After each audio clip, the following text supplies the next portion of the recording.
Cool, man. All right. Thanks for jumping on my podcast, brother. Yeah, thanks for having me. Will. Yeah, Yeah, sure. of course. So, you're a psychic. That's awesome. One thing that's throwing me off, how did you know I was Armenian?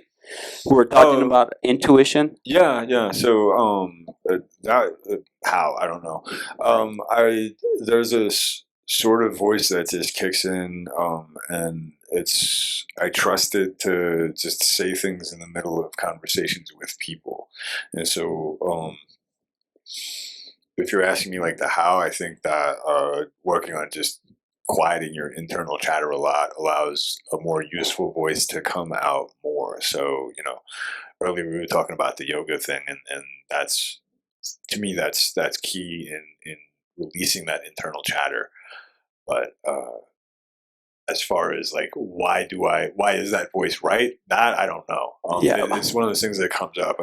Do you think the voice is always there, and sometimes people just have to tune themselves into listening to it by just not being stressed out in life, not worrying about their bills, meditating more, and things like that? 100%, yeah. 100%. I don't think that there's anything special about me that makes me different from anyone, other than, like I said, kind of just having a couple of things happen in order to learn what the nature is of the less useful chatter, and knowing that there is more useful chatter underneath. I think everyone's got that voice. That's that's like maybe your conscience or your guardian angel or whatever you want to call it, and it's also a your gut feeling. Yeah. Not your gut feeling.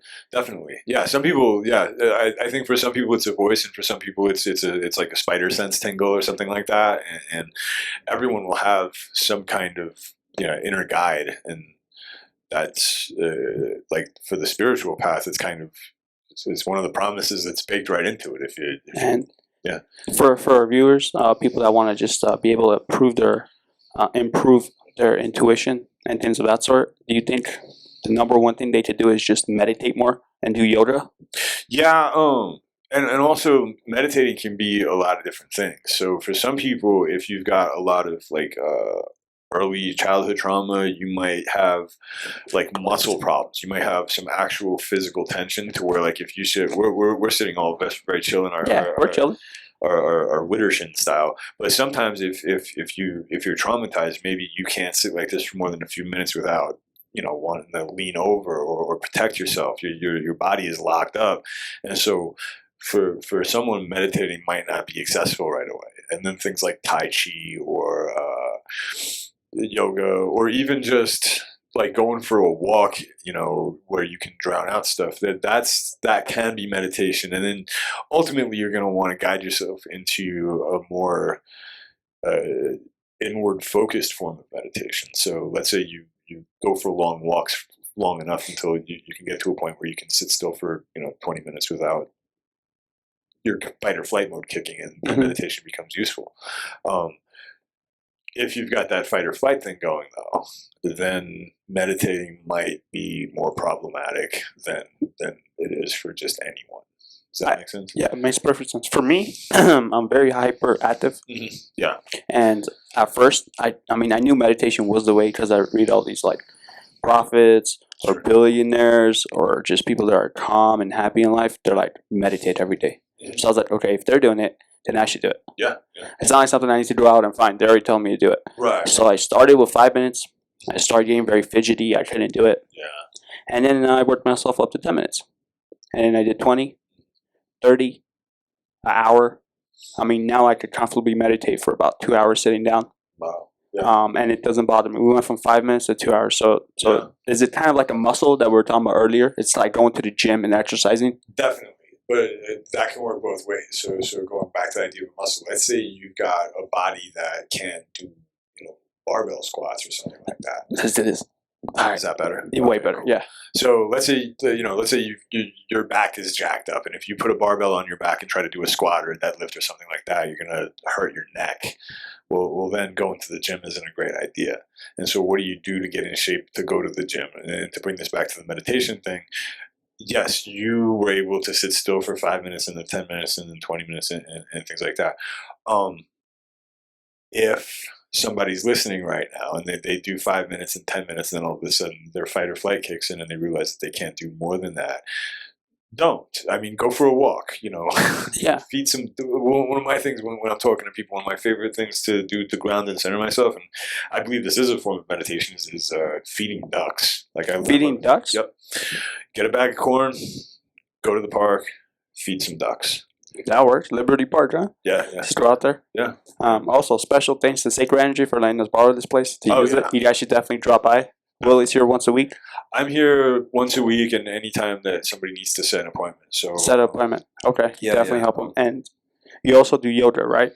Yeah, I teach yoga in Sandy at a place called Synchronicities, which is another really That's where I live. place like this. Yeah.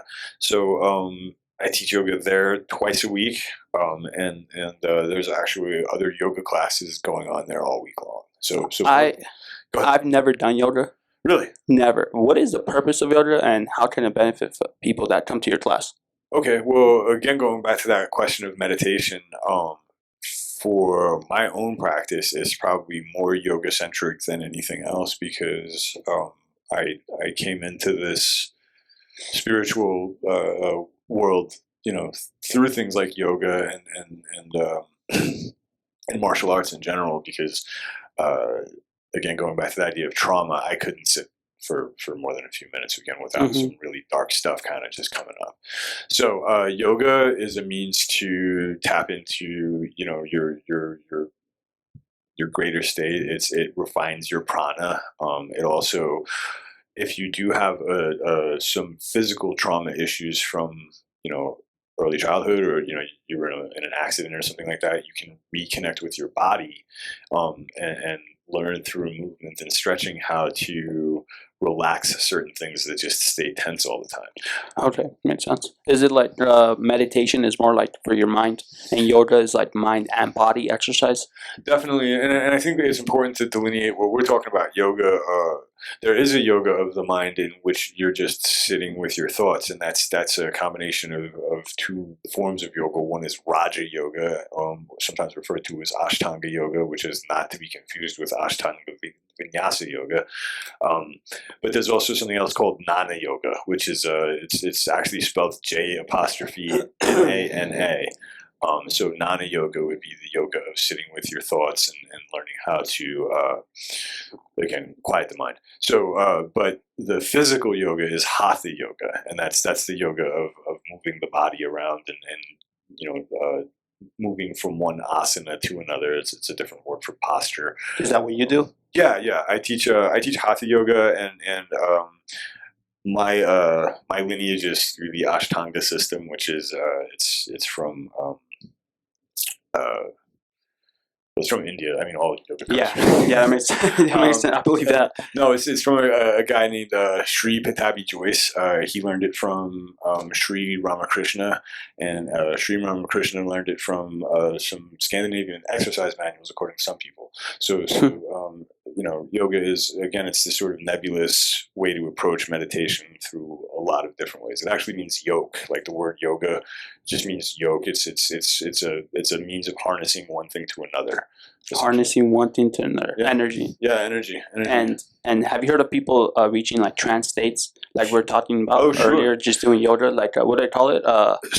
Not gnosis, the other word. Gnosis or dharana would be, or samadhi. Samadhi is the word I'm looking for. So tell us more about that. So there's these different levels of awareness that somebody can reach, and the first part of yoga is familiarizing yourself with like what's called the yamas and the niyamas. So a yama is basically a do, a niyama is a don't, and if you can follow the yamas and the niyamas in a way that is allows for integration, then you become more spiritually, I guess, awakened, and that creates different states. And one of the states is samadhi. Samadhi is essentially a state of one with all. It's in terms of like New Age language, it would be what some people refer to as like 5D. It's this state of timelessness. It's the state of it's where everything dissolves as far as the illusion of separateness. So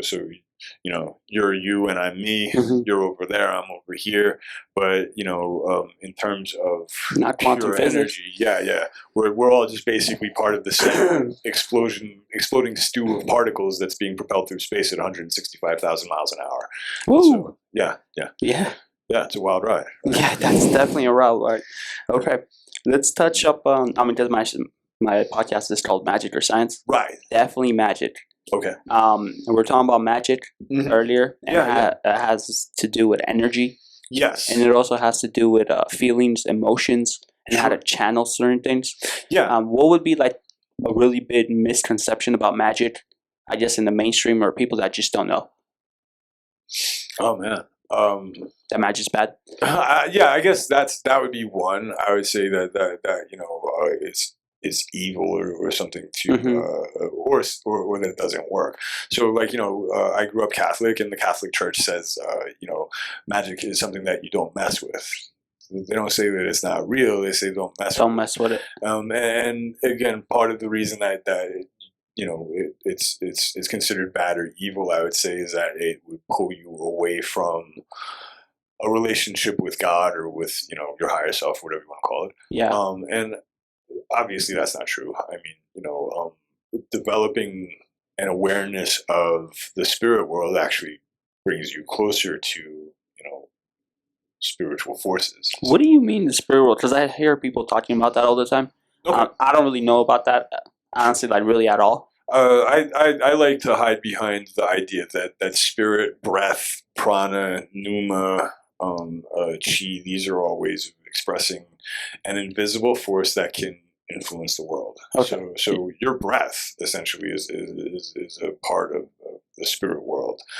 It's also the part of you that departs the moment that you leave your physical form, and you actually don't get it until you're a few minutes past your birth date. So if you think about it, you're breathing all of that amniotic gunk for your first 9 months of your existence, and all of a sudden you come into this world, and in order for you to live here, you got to take a breath. Yeah. It's your first breath. Yep. And you start crying. That's your ticket to existence in this world.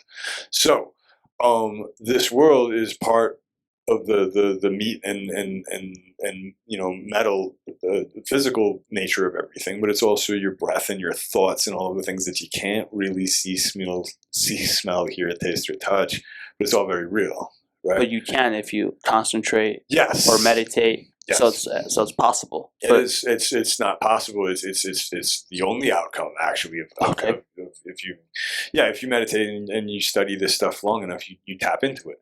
Yeah. And then the world becomes a little bit different. Yeah, that's cool. Yeah, okay, it is cool. Yeah, I thought what you meant by spirit world is when I'm watching Stranger Things, the show, the Upside Down, that there's a special place you go to that's the spirit world, kind of like this world, but it's completely different. Is that what you mean, or something else? Again, I think that one of the things about when you talk about the spirit world is it's a mistake to try to delineate it and say it's over here or it's over there or it's the upside down or it's here. It's also it's a yes and. So how big is this world? Like this world is enormous, and we're sitting here and we couldn't get to Japan today if we really wanted to. But I could with the internet. The internet or technology or something. Or remote viewing. Right. But the spirit world is also that big. It's also that all inclusive. So the upside down world on Stranger Things, well, you could explain that to somebody in 15 minutes and they'll have a good idea of what that is, enough to serve the purpose of that story. You can't explain Japan to anyone. You can't explain can't explain, the color of blue to anybody. You can't explain the spirit world to anyone either. It's huge. It's okay. And it's good, bad, or it's just there. Yeah. Or it's a little bit of both. Is this world good or bad? Has a lot of good people, has some bad people too. Yeah. Has some, but more good than bad, I've noticed. Probably, I agree. And I'd say over there, more good than bad too. Just because it's the same. It's here just with your eyes closed and you can't touch it. Yeah. Okay. Cool. And where is your yoga place so people could come and visit you? Oh, so it's in Sandy. That's where I live. At Synchronicities. Yeah, Synchronicities. So that's 9419 South 700 East in Sandy in Fort Union. Okay. Yeah. And you also told me that you do tarot card reading. I do. Yeah. Can you explain that a little bit? Let's say people I mean, they've been walking by, they probably see, let me read your palm or something like that, like in Santa Monica or something like that. Right. How does tarot card reading work? And Okay. how do you know you're getting it right? Okay. So tarot card reading, that actually folds into a larger skill set known as sortilege. Now, Sortilege? sortilege, yeah, sortilege is it's the art of reading two-dimensional images and getting messages from them. So you could look at playing cards, you could look at oracle cards, you could look at like Lenormand cards. Palms? Can you look at palms, or that's different? Palms is actually chiromancy. It's a little bit different. It's not a printed object. Okay. So, but okay, yeah, it's three dimensional. Yeah, you're right. Yeah. Okay. So sortilege is 2D, right? And so the way that I'll explain how tarot and Lenormand cards work for starters, because I guess we can kind of delineate those two. They're both systems that have rules. Okay, so in the tarot system, right, there's these four energies that corresponds to different parts of the human drive. Okay, so one would be swords, the next would be wands, the third would be cups, and then the fourth would be coins. Now, swords responds to the part of the mind that sort of cuts. So when you're awake late at night thinking about that ex who you can't get out of your head, or this one bill that's a little bit too big for you to take care of this month, so you'll split it up a few months. That's your sword brain at work. Okay, wands refer to matters of the sex drive and also the will to conquer. So your competitive edge is sort of rolled into that, but also your expansiveness and the part of you that wants to be a winner, but for everyone, right? So it's not all bad in the area of the wands. Cups are receptive energies. They speak to emotions, and then coins speak to the needs of the physical body as well as the needs for money. So you have these sort of very big ideas about what it is to be a human being kind of wedged into these four energies, and each of those cards represents a piece of that energy as many ways as you can understand that as the reader. So when I look at like a 3 of swords, I'm looking at the number 3 of the sword energy and all of the things that can be contained in that. So to speed this up a little bit, the 3 of swords would be, if you look at that in a tarot deck, it usually is a kind of a sad looking card. It's this big bloody heart. It's got a bunch of swords through it. And you know that represents grief. It represents feelings of betrayal. It represents sadness. Something happened in their life. Something happening, yeah. And all of the thoughts, revenge, grief, or anything that can hate, bubble up maybe? with that. Yeah, absolutely. Yeah, okay. So that's what that card means. As for why it shows up in a reading when the person sitting across from me needs to talk about this or that situation with their ex or their mom or whatever, I don't know. I mean, it just shows up, and then you try to connect the dots. So going back to the idea of samadhi or heightened states of consciousness, as the reader, it's my job to kind of stay in a state of receptivity when I sit down with someone. And then I'll look at the cards, and the cards will kind of create some kind of picture in my head. And then that thing in me, that part of me that's psychic or intuitive, whatever you want to call it, kind of correlates whatever's going on with the person, with the image I'm looking at. And then I guess I triangulate on that in some way. And then we have a conversation that suits that person. Did you say triangulate because the military is doing research right now about cognition and precognition, and it's like triangulation with the present, past, and the future tense? Well, I think that's crazy. I was reading about that the other day. Yeah, another way of saying that would be that it works, and they're picking up on that it works, and so they're So and where did we'll get off it, but where did tarot card readings come from? Where they originate from, in a sense? There's a two-part to that story. So again, going back to like the tarot system, the cups, swords, wands, and coins, that originated with a group of people known as the Mamluk. So the Mamluk were these, is this word, it means freed slave, and these people who would get picked up along the way. We're going back to like before the era of the Crusades. So and as far as areas, this is around like Morocco, right, where the Mamluks were. Mhm. So they were basically like people who broke out of jail or broke out of their own slavery, and if Okay. you messed with them, they would kill you. But they also kind of carried around this system of divination that they would carry around from place to place. Just like What do you mean, like divination? divination is a means of telling people's fortunes Okay. in order to just survive. They survived on their wits, and they learned how to read these cards in a way that they could help people. Okay. So that's half of the system. The other half originated in the 1200s around a game called the Solabuska Tarochi. The Solabuska is the first system of major arcanum that we know of. And so the Solabuska was actually a game, and it was played by royals. And then people would take those cards and be able to tell stories, and in the system of like the bards or the oracles, those stories would sometimes come true.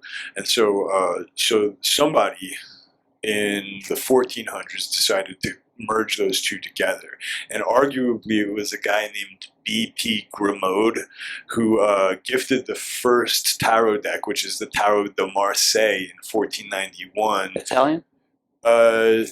French? Italian.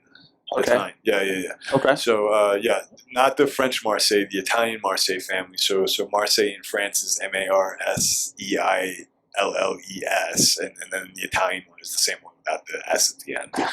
Anyway, so that's the first tarot deck, and it's gifted to the court of Marseille by B.P. Grimaud in 1491, and it's used probably as a gaming system, maybe as a divination system as well, because going back to the Mamluks, they were using their cards for divinating, and so were some people with Solabuska. But we don't hear anything more about the tarot as a system of divination until the 1700s with a guy named Antoine Court de Gebelin, who puts together the idea that you can tell people's fortunes with this thing. Interesting. And then this other guy named Aliette, or Etela, depending on which version of the story you believe, it was able to sort of refine that a little bit further. And then 100 years later, another guy named Eliphas Levi released this book called The Doctrine and Ritual of High Magic, and that was basically the first real book kind of laying out how to read tarot cards in a way where you can tell fortunes and stuff. Cool. So nice, interesting. I mean, I always wondered. I didn't know. Yeah. Now that I do. So yeah, that's kind of tarot history in a nutshell.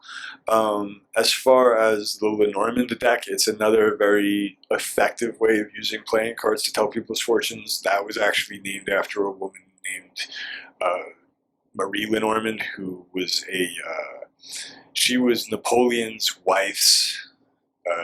Basically, like Nancy Reagan had her own astrologer back in the 80s. She was just like that. Wife's lady. And so this other guy came out in Germany about 100 years later and named the Lenormand cards after her. I can't remember his name. But no, it's okay. It's okay. So cool. Random German guy, 1860s around. Got it. The Lenormand deck comes out, and that's the other big one. And then Oracle decks kind of... they've always been around. Cool. So let me ask you this question. Since you're talking about oracles, what would be the difference between the oracle and the psychic? Scale, probably. So Scale? Yeah, scale. Like how good they are? Yeah, like and also like more talented. More talented, and also looking at a larger scale picture too. So if you're a psychic, your job basically is a lot of helping people find jobs when they got fired all of a sudden, or helping find out they're about to get fired, or finding out if your partner is cheating on you, or if these are the sort of questions that you get most of the time. With an oracle, that's somebody who's advising presidents on whether or not they should initiate the trade deal here, or if it's a good time to go to war with this country or not. And people have it, like presidents have oracles. Yeah, Alexander Dugin arguably has worked a great deal with Vladimir Putin. Alexander Dugin, he wrote a number of books on esoteric, movements within the government. But he's interesting. In Russia, yeah, Russia's Russia had Rasputin also. Yeah, they had Rasputin. So But also, like, let's talk about Nancy Reagan's lady. Let's talk about the astrology. And Okay. there's a history of that, and it's one of those things that doesn't get talked about a lot, or if it's brought out in a sort of campy way to make people look at it, laugh at it, and not pay attention to it again. Okay. Interesting, but it's there. It's there. That's why I started this podcast, because there's something there, my man. Yeah, there's something there. Let me ask you. I want to get into quantum mechanics, but before that, like you're saying, you're warning someone that they're about to get fired. Do you think there's like a causation and duality? Like, would they actually get fired if you didn't say anything? It's funny. That's a very interesting question, and I guess. You get what I mean? Kind of like there's two ways of looking at that, I would say. This is what I'm thinking of, like in the Matrix, like the first one, where he's like, watch out for the vase. He turns around, he breaks the vase. Right. So well, if I told you that, would it happen or not? Yeah. How do you look at it? Well, you try to be responsible about it. And so, like, when somebody sits down, I'm not gonna try and read them until they say something to me. And if what's coming out in the cards has nothing to do with what they're talking about, it's still my job to point out what's in the cards. So also, it's in their benefit for you to point out what's in the cards, right? To see, to show them what you're seeing, because that's what they're paying for. Exactly. Okay. Exactly. Yeah. What's the second part?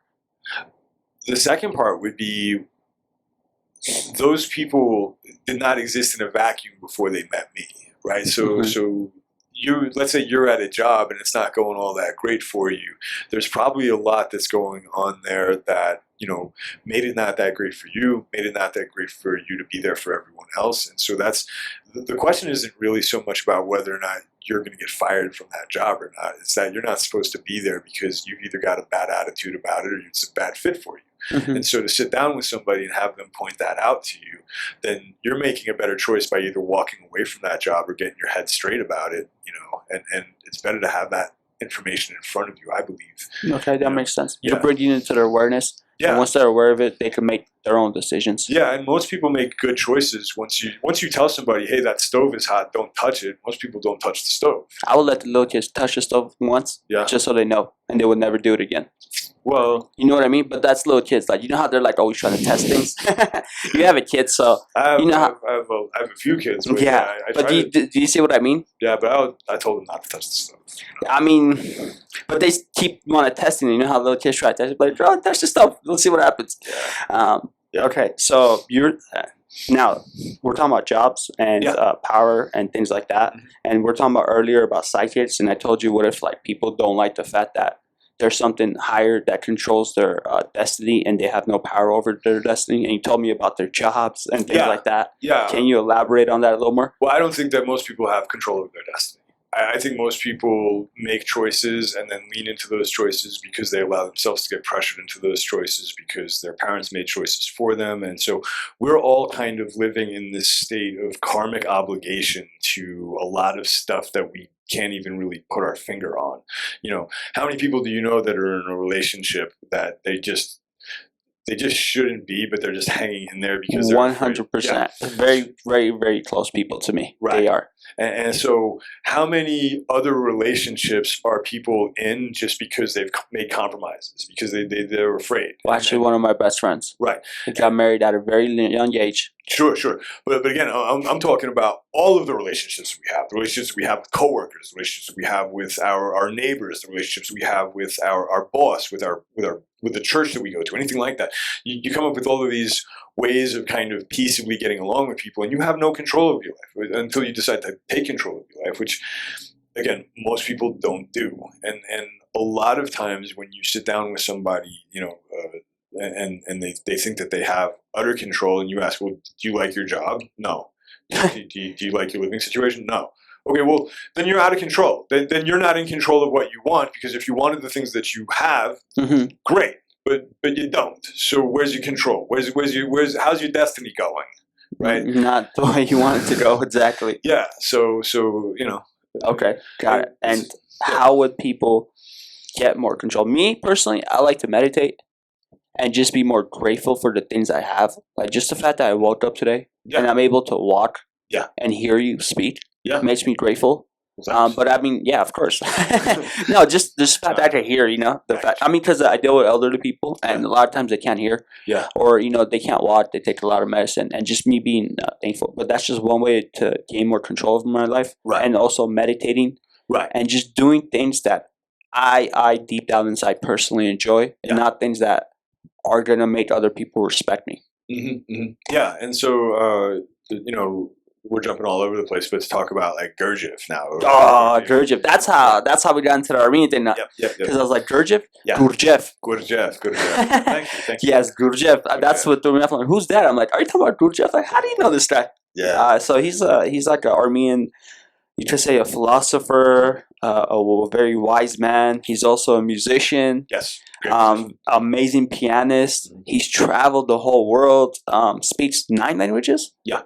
9? Also, one of the first and one of the best addiction therapy counselors ever. Most people don't know this, but one of the things that Gurdjieff really did at the Abbey in Prieur was he cured people of morphine addiction. He cured them of opium addiction, of cocaine addiction, of all sorts of things. His whole deal is basically that we're all asleep. We're all asleep, and very few people actually wake all the way up. And one of the things that I've learned by reading him is that he speaks 9 different languages, right? But everything that he says has a bunch of different layers of meaning. And so when you think of asleep, a lot of people think that like it's asleep in the sense of like a real sleep. But what it occurs to me is he's talking more about, you ever let your foot fall asleep because you're sitting on it the wrong way? That's happened, yes. Yeah. It just goes numb. Right, numb. But there's also filters, right, for your reality? Yeah. So people are numb. People are they're walking through with their whole body in that weird tingly state where it's just, and when it's numb like that, you could just be all kinked up and very uncomfortable and just not know it because of how numb you are.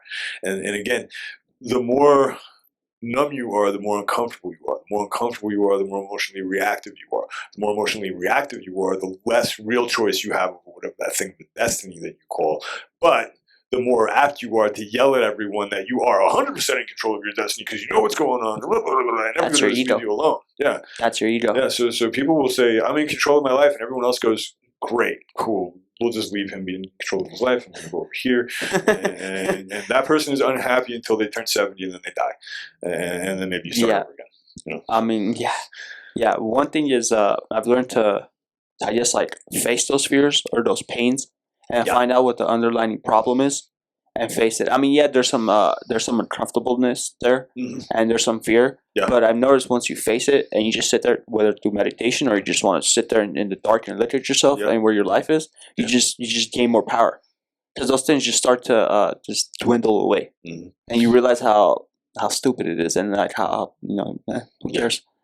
Yeah, the pins and needles only hurt your sleeping foot until you completely wake it all the way up, and then it can move around again and feel good. Yeah, and again, going back to that idea of sleep and being kind of lost in your own illusion.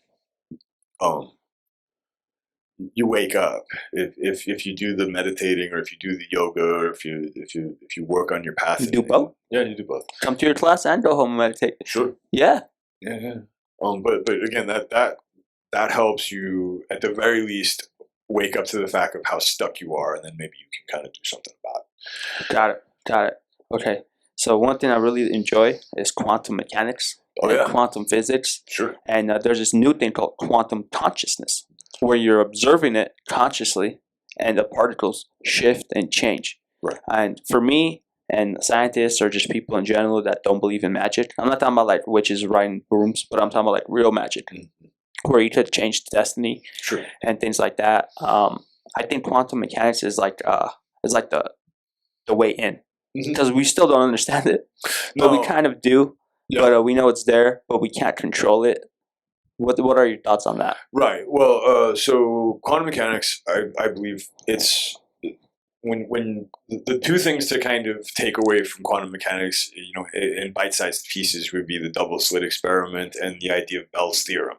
Okay, so the double slit experiment, quite simply, is particles behave differently when you're looking at them versus when you're not looking at them. So they If you're not paying attention to the particles, they can fire randomly through the double slit and not through the double slit. And then when you start to pay attention to the particles, the photons as they're moving through, they line up differently.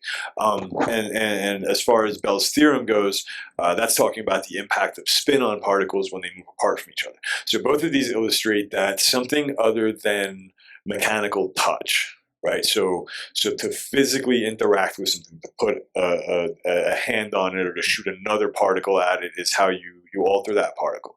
But that's not true. You can just alter the particle by observing it, okay?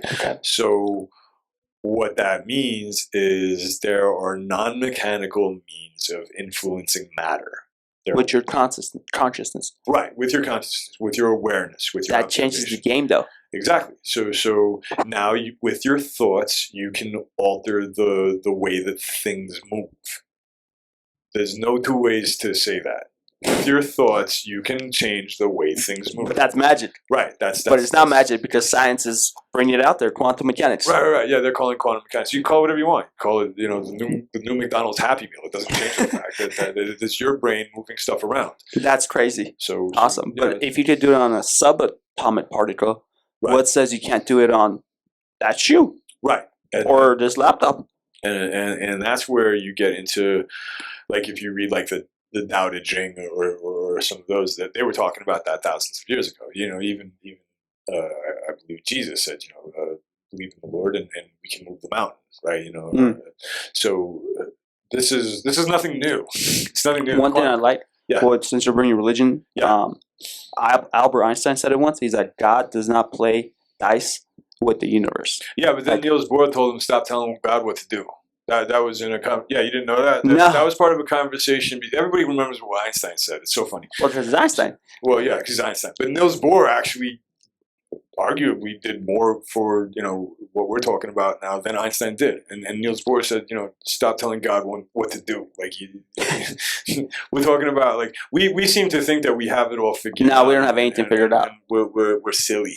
I realize the more people study science, and they realize the less they know. Yep.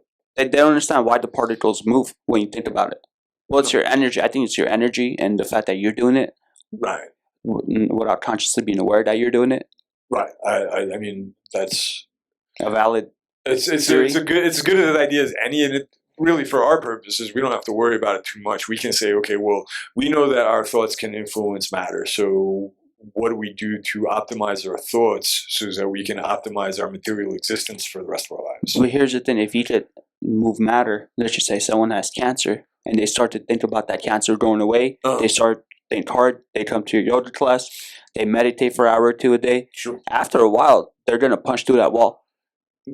Probably, or they'll have a really good life for however long they have it. Yeah. Well, but here's the thing: if you're gradually happier, then things just start to get better for you. Yeah, your vibrations change, and that's been provable over and over and over again. A lot of years ago, I worked just. Not instead of doing yoga, I was just working in personal training for years and years and years. And I would just sit down with people and talk to them, and then they would lose like 100 pounds or 200 pounds or something like that. And it's like, what changed? What changed in that moment? Like, nothing. You just changed the way that a person looked at one thing, and then everything changed around them. Yeah. And so, So the guy that actually gave me the idea to start the podcast, I went to him. He's like kind of like a therapist, a healer kind of person. And I went to him for like motivation because I'm in sales. I want him to like, hypnotize me. This is that. He's like, is that going to make you happy? Be number one in the company? I'm like, no, of course not. And he's like, what's going to make you happy? He's like, let's figure it out. And he's like, yeah, you want a sense of purpose. And then we found it, and I'm generally happier. I mean, I'm still good in the company. Yeah. But doing this, talking to different people, learning things, sharing it with them. Yeah. Okay. Good.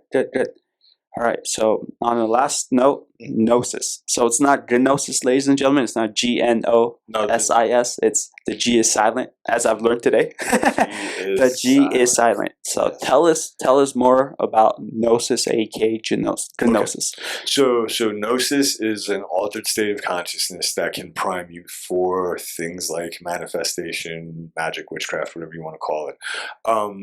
The basically magic is creating an altered state of consciousness that allows you to tap into a state to work with intention, and then later on seeing how your intention setting worked in the real world, right? So gnosis is the piece that a lot of people miss when they're setting intentions. They just, you know, they write it down in their dream journals, or they carve it into a candle and they burn it, and it's released, and maybe it works and maybe it doesn't.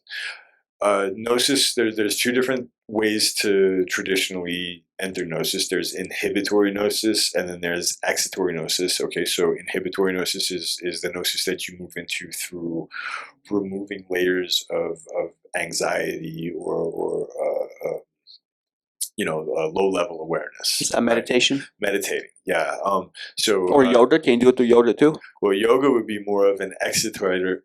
So it's the excitation form of getting in there. Ecstatic dance is a very good example. You mean like those Turkish dances where they do those circles and they go into a trance state? That's what you're talking about? The dervishes, right? The dervishes, yes. So a dervish is somebody who, like, you're only watching them dance, and you don't know what's going on in the rest of their life, but the rest of their life is usually a pretty advanced spiritual process. A dervish was somebody who basically they were a fakir, essentially. They're somebody who changed their body in order to change their consciousness, and yes, so that's an excitatory form of gnosis. So, but the dances were always to do something. Right, so those dances, a lot of the times they were to ensure like a good farming season, or that the rain came down a certain way, and that's magic. Again, we're changing our consciousness, we're setting the intentions, more rain, better crops, and then 6 months from now, it's a good job, or the dervish gets thrown onto the burn pile or whatever. Really? I mean, or they just cast him away. Yeah, they just cast him away. Yeah, okay, cool. So yeah, I really want to try yoga. I've never done it. Awesome. Kind of like ashamed because I've been to Bali. I've lived in Los Angeles, and I've seen all these people do yoga. Yeah. Well, you do yoga every time that you meditate. You're just not doing hatha yoga. So I'm talking about the movement yoga. I've never done it. Well, great. I mean, yeah. When's your next live? I'll come to it. Wednesday at 10:30 a.m. At Synchronicities. Yep. Okay. Well, do you ever do it at nights? Friday night. So you're doing it this Friday night coming up. Friday night coming up at 7, I believe. And you do it every Friday night. Every Friday night, every Wednesday morning, and soon to be every Friday morning as well. I will be there next Friday night. I love it. Thank you very much, my man. Do you have any advice for people not pertaining to magic or science, just how to make their lives better? Yeah. What can they do right now by listening? Like when they stop listening to this podcast, what can they do just to make their life better? Take care of your belly. Take care of your belly? Yeah. Eat green vegetables. Drink lots of water. Drink kombucha every once in a while. You got a whole second nervous system in your gut biome. So if you improve your belly health, if you improve the health of your digestive system, your brain actually that's a huge key in brain health as well. Awesome. So yeah. Awesome. And don't do the worst drug in the world, which is sugar. Yeah. Sugar is the number one worst drug in the world, and we could have a whole conversation about that. Cool. So I'm going to post Will's information online. You guys could hit him up if you ever want a yoga session. That'd be great. Or if you want him to read your fortune. Yep. Will, thanks so much, my man. Hey, thank you. Appreciate it, brother.